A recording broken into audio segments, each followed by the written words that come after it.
Napunyak din sa pagdinig ng Kamara ang tungkol sa Gentleman's Agreement na lumang kasunduan umano na pinasok daw ng dating Administrasyong Aquino sa China. Ayon kay dating Executive Secretary Salvador Medialdea, panahon pa ni Pinoy ay meron ng kasunduan na pagkain at tubig lang ay hatid sa BRP Sierra Madre sa Ayungin Shoal. Nasa frontline ng balitang yan si Marian Enriquez. Muling nagkasama kanina sa pagdinig ng Kamara ang mga opisyal ng Duterte administration na sina dating Executive Secretary Salvador Medialdea, dating Defense Secretary Delfin Lorenzana at dating National Security Advisor Hermogenes Esperon Jr. Sinagot nila ang mga katanungan tungkol sa kontrobersyal na umano'y Gentleman's Agreement ni na dating Pangulong Rodrigo Duterte at Chinese President Xi Jinping. Anila, 8 beses nagkita ang dalawang leader mula 2016 hanggang 2019. Dalawa sa mga yan ay kasama si Medialdea at wala raw nangyaring kasunduan. No gentleman's agreement ever took place between former President Duterte and President Xi. President Duterte, being a lawyer, knew fully well that it was foolhardy to enter into an agreement, especially a gentleman's agreement at that, with the President of the People's Republic of China on matters involving sovereign rights. Abril nang aminin ni dating Pangulong Duterte na nagkasundo nga sila dati ni President Xi na panatilihin ang status quo sa paghahatid ng mga pagkain at tubig sa BRP Sierra Madre sa Ayungin Shoal. Ibig sabihin, pagkain at inumin lang ang pwedeng dalhin ng Pilipinas sa BRP Sierra Madre. Pero paglilinaw ni Medialdea, hindi si Duterte ang pasimuno niyan.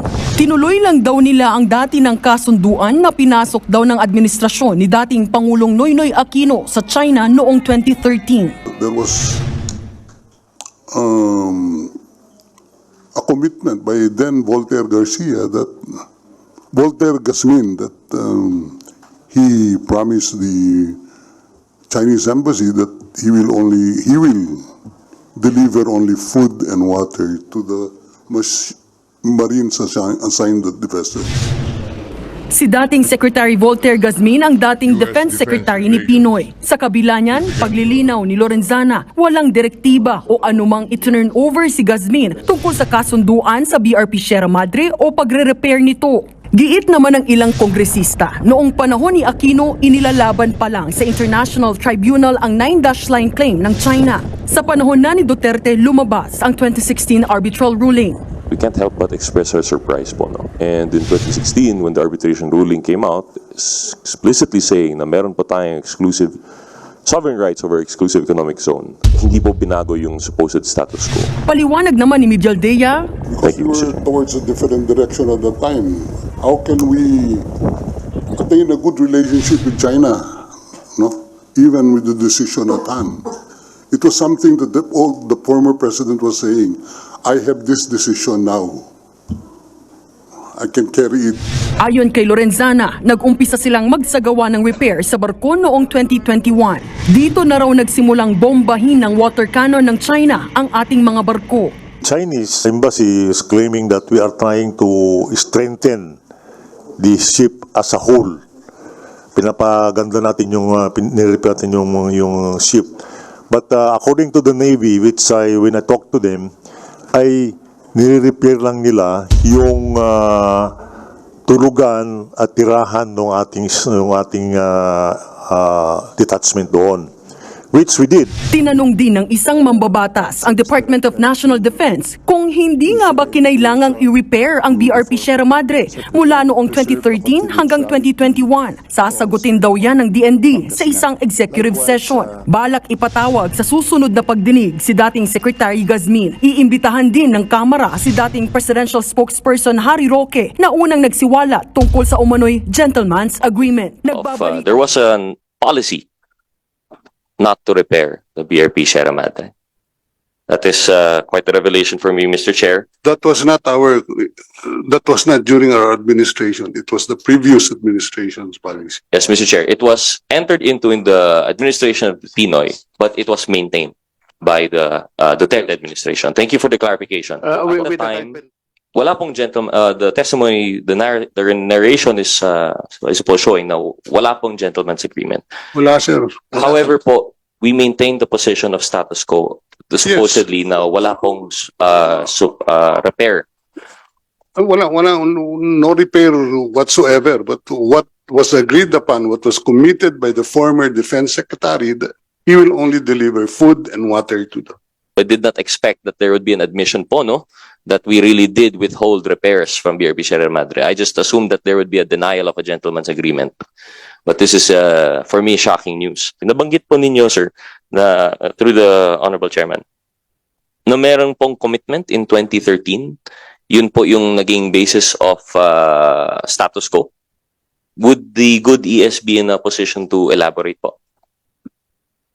I cannot elaborate with particularity on the status. That's what I gathered when the decision came out 12 days after we assumed office. I was just asking around, what's the present status at Ayungin Shoals? Because I know there was a vessel there.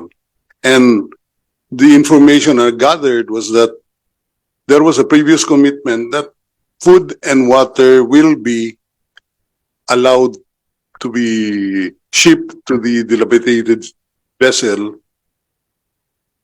since 2013 po. Mr. Chair, yung pag-gather po natin ng information na ito, is this based on official records from Malacanang or is this recounted by long-time officials there? I got that source from one of the officials before. I cannot recall. It was an off-the-cuff query when the decision was about to come out. Ano ba status dyan? That was it. Thank you, Mr. Chair. So off-the-cuff query po, meaning this is an informal data gathering. But Mr. Chair, may we ask the DFA if we have any records of any commitment in 2013? But I understand that there was a scrubbing of documents, and I would like to ask, Mr. Chair, the DFA mentioned the last hearing yesterday that upon the records, wala pong gentleman's agreement. But that would be, I would understand that that was confined to the period of the previous administration and in reference to a secret agreement. But is there any public agreement in 2013 in which the Philippine government committed not to bring food and water to BRP Sierra Madre? Your Honor, I'm not aware of any. Mr. Chair, maybe you request from the DFA to similarly do a legal scrubbing to really verify na wala po tayong commitment in 2013. Nawala? Yeah, na may commitment or the existence or non-existence of the commitment, Mr. Chair. Thank you.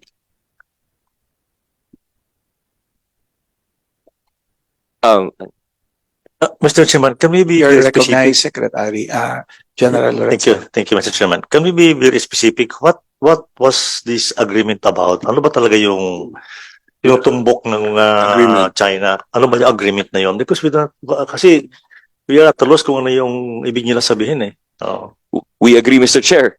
That's why we actually want to have this meeting because based on the statements and if the DFA could verify, the Chinese embassy would claim. At one point, they are claiming we are supposed to withdraw the BRP Sierra Madre. At another point, I believe they're claiming that we should not repair. And on the part naman po of the previous spokesperson, I don't recall him, although I'm not in a position to testify, I don't recall him saying that we should withdraw BRP, but he did state that there was a commitment not to bring food and not to bring repair materials. So I agree with the good former secretary, now chairman of the BCDA, that we really have to clarify po kung ano dito. And the best way to go about it, I suppose, is to really go through the records kung ano po talaga yung commitments that we have, commitments that, well, we can't prove what we don't have, but to really clarify na wala po talaga. We agree, sir. Mr. Chair, so going back na po, if the good former executive secretary could relate to us, I know it was an off-the-cuff query, but may we know po yung details po ng 2013 commitment that he knows of po. You mentioned certain names, personalities. No.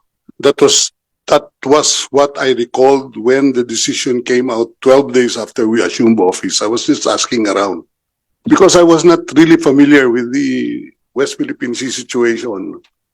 We were there for only 12 days. The decision came out 12 days after we assumed office. So I was just asking around, what's the exact status of this? And then I read in another column, GMA, as far as I recall, there was a commitment by then Voltaire Garcia that Voltaire Gasmin that he promised the Chinese embassy that he will deliver only food and water to the Marines assigned at the vessel. Mr. Chair, apologies. Back then, hindi pa po, this representation was not aware of the current events. Maybe no, ano po yung position ni Mr. Voltaire Garcin? I think he was the Secretary of Defense during the time of President Aquino, Your Honor. Thank you, Mr. Chair. So, upon finding out, Mr. Chair, a question again addressed to the good Executive Secretary. Upon finding out that there was this commitment, although not yet official, it was just off-the-cuff query from what we've gathered regarding, kasi bago naman po yung PCA ruling. What was the stance that was adopted by the administration? Did we continue to have supply missions? Yan ang alam ko, may continuation yung ano na yan because that was respected. We had to follow that, di ba? No? So, Mr. Chair, the testimony now shows, I And suppose. for us to move on, remember, we just assumed office 12 days earlier. No? Hindi natin alam itong ano na to. Tignan natin anong makakabuti sa paglabas ng desisyon. Remember, we haven't received a copy of the decision at the time. It came out 2 weeks after, I think, when we were given a copy of the decision. Thank you, Mr. Chair. So, at the time, wala pong gentleman, the testimony, the narration is, I suppose, showing na wala pong gentleman's agreement. Wala, sir. Wala. However po, we maintain the position of status quo. Supposedly, na wala pong repair. Wala, no repair whatsoever. But what was agreed upon, what was committed by the former Defense Secretary, that he will only deliver food and water to them. That Yes. was his word. And that is all throughout 2016 to 2022 po. There was no repair. I think that was the status from the time. Mr. Chair, was there any talk with the previous administration on rescinding that agreement? No, there was none. It was the call of the president, who is the chief architect, whether to respect that or not. So, Mr. Chair, based on testimony, para lang to recap, there is a denial of the existence of a gentleman's agreement, but there is the affirmation of an existing agreement, which is not gentleman's agreement, no, it was in public. Not entered into by our administration, but the administration before us. Yes, so it is the honoring of a commitment by the previous administration. Yun po yung status quo that was being referred to. And I think President Duterte was of the position that we respect this first because this is a new one. In the same manner that when President Marcos came into office, he rescinded what was that arrangement all about? Agreement, which we do not even know up to now what it is. Mr. Chair, so preliminarily, the President, understandably, as the Chief Architect of Foreign Policy, he has that call, previous administration. So initially, when he heard of the ruling, status quo po muna, he didn't know what it was. But all throughout from 2016 to 2022, hindi pa nalaman kung ano po yung commitment. But still, they maintained the same. Thank you, We Mr. were Chair. towards a different direction at the time. How can we attain a good relationship with China? No, even with the decision at hand. It was something that the former president was saying. I have this decision now. I can carry it. Thank you, Mr. Chair. Mr. Chair, of course, we understand the position that there was a different administration, different direction with China, and that is not exactly the purview of this inquiry. But I think we have determined already from the testimony, as confirmed also corroborated by the narration by former Secretary Lorenzana, na wala pong gentleman's agreement, but there was an agreement in public there was a policy not to repair the BRP Sierra Madre. That is quite a revelation for me, Mr. Chair. That was not during our administration. It was the previous administration's policy. Yes, Mr. Chair. It was entered into in the administration of Pinoy, but it was maintained by the Duterte administration. Thank you for the clarification. With the kind permission lang ni Congressman Gutierrez. May I ask when exactly, if you know, Secretary Lorenzana, you were told when you assumed office that there was an agreement signed by Sec Volt Gasmin and the Chinese embassy in 2013 regarding that we will just supply the food but will not repair the BRP. Mr. Chairman, there was no such thing transmitted to me by Secretary Gasmin when we were trying to, when he was briefing me about the job before I assumed the office, Mr. Chairman. But it is not true that we did not do some repairs because in 2021, as I said a while ago, before in my opening statement, that that was the start of na binomba tayo ng water cannon ng China because they claim that we are bringing repair materials to Sierra Madre. But according to the Navy, the Chinese embassy is claiming that we are trying to strengthen the ship as a whole. Pinapaganda natin yung nire-repair natin yung ship. But according to the Navy, which when I talked to them, ay nire-repair lang nila yung tulugan at tirahan ng ating detachment doon, which we did. Despite the protest of Ambassador Huang, we did the repairs until I left office in 2022. So tuloy-tuloy yung repair na yon ng Navy. And I've been talking, I kept a dialogue, running dialogue with the ambassador that we're not actually trying to put a pylon to make, i-repair natin yung ship as a whole, but only a small portion of the ship so that the detachment there can live also comfortably. Yun ang napag-usapan namin. So there is repair, Mr. Chairman. I'm just after the date, I heard 2013. So it's possible that it was in 2013 that the supposed agreement between then Sec Volt Gasmin and the official from the Chinese embassy came about. Maybe, Mr. Chairman, but I'm not aware of that.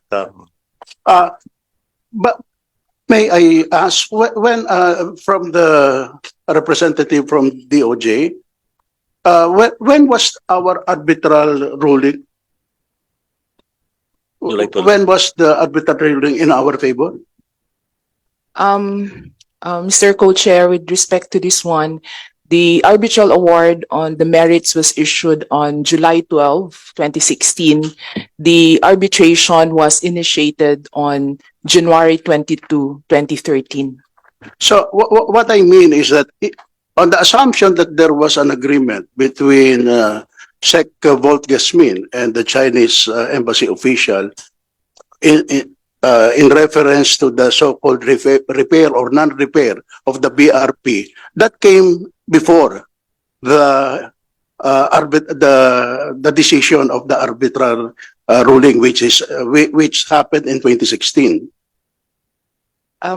Yes, Mr. Chair, I was listening to the testimony of former ES, and he said it was 2013. 2013. So yes, so it was before the 2016 arbitral award. So, Mr. Chair. ang ibig sabihin, ang akin, yung arbitral ruling, nagdi-declare na atin yan. Di ba?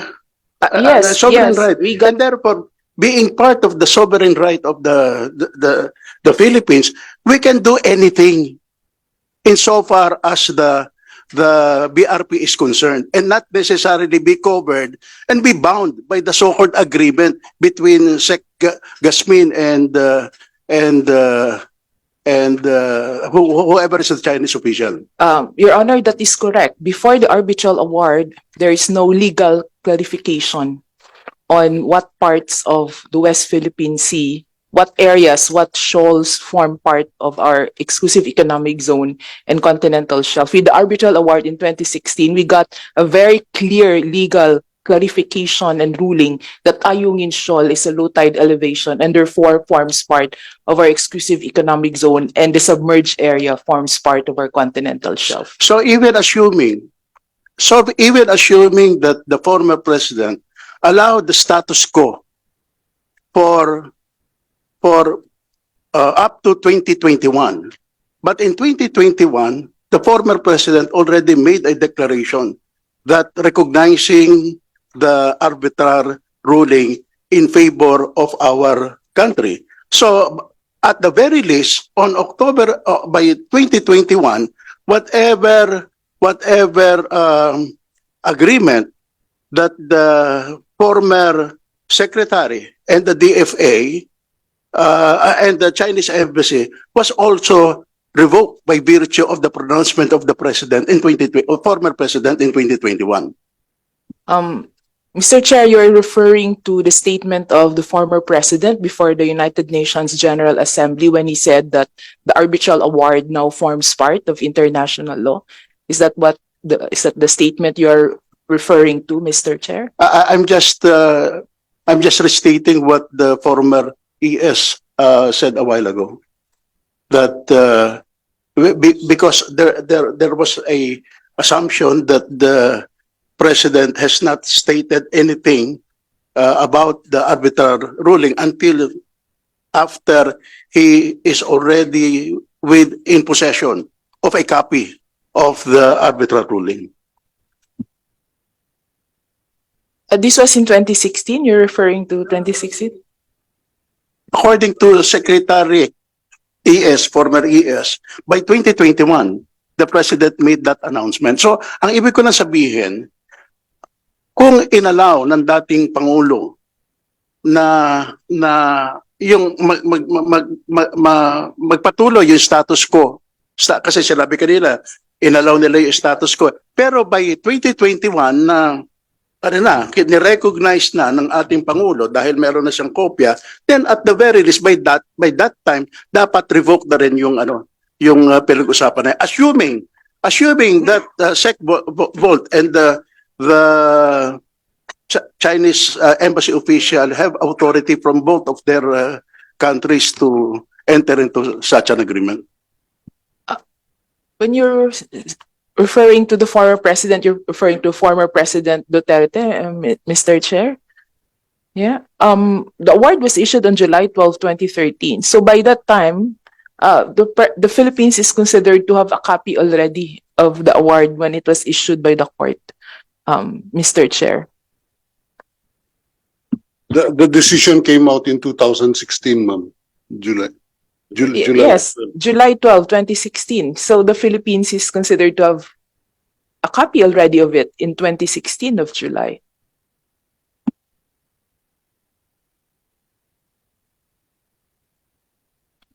Thank you, Mr. Chair. Mr. Chair, as established by the co-chair, I understand personally where we're coming from, Pono. And admittedly, beyond the purview of this inquiry in aid of legislation is the political decision, political direction of the foreign policy of the president. But with that said, we can't help but express our surprise, Pono. Personally, for this representation, yung commitment, if any, first and foremost, in 2013, was premised on the fact na wala pa namang arbitration ruling. And in 2016, when the arbitration ruling came out, it's explicitly saying na meron pa tayong exclusive sovereign rights over exclusive economic zone. Hindi po binago yung supposed status quo. Because I think if that were the case po, no, dapat we would have postured our foreign policy anchored on the PCA ruling. But again, as mentioned, that is beyond the limits of this inquiry in aid of legislation. And perhaps we should leave that to the people to decide. With that said, Mr. Chair, I think I reiterate the request from the DFA that we really find out po kung first and foremost, yung 2013 commitment. Because while the good co-chair was having his interpellation, I checked just off the cuff searching sa balita po. In 2013, the commitment was not to build any new structures. It was not necessarily the repair. So if the foreign policy was premised on status quo, which is not building new structures, nothing prevents us from repairing BRP Sierra Madre. So nalilito na po tayo kasi we're referring to a previous agreement. Let's not call it a gentleman's agreement anymore po, no? Hindi na po sikreto.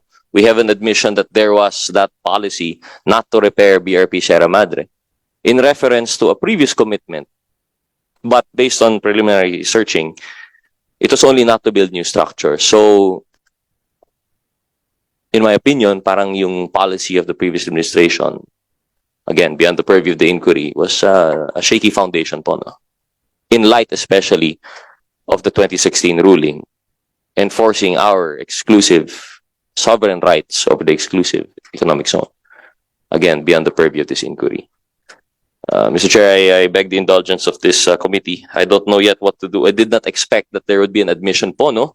That we really did withhold repairs from BRP Sierra Madre. I just assumed that there would be a denial of a gentleman's agreement.